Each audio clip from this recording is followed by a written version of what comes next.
Well, we brought up steaks. Do we want to talk about that? This is a nonstop question for some reason. Message you about it. Like, how do you cook them? Because I guess our photos are awesome because we do cook really good steaks. You got to figure out what cut you want. Different cuts are made to be cooked different ways. So if you have a filet mignon or a New York strip, get them from the grocery store, get them out of the pack.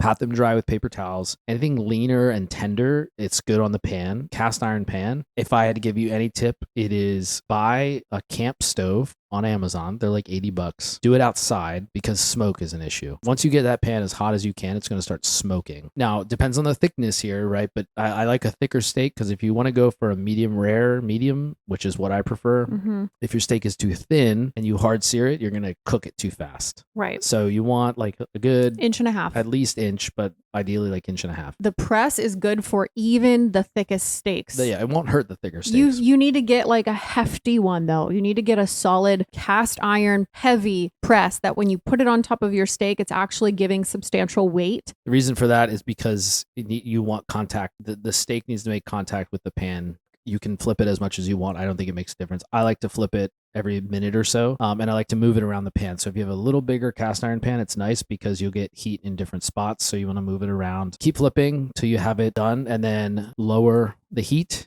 down to like medium low. Let it cool a little bit, and then you're going to throw butter, thyme, garlic, and you just baste it for a couple minutes with a spoon. Throw the butter on the steak, and that's how you finish the steak. I think that is a really good New York strip or filet mignon.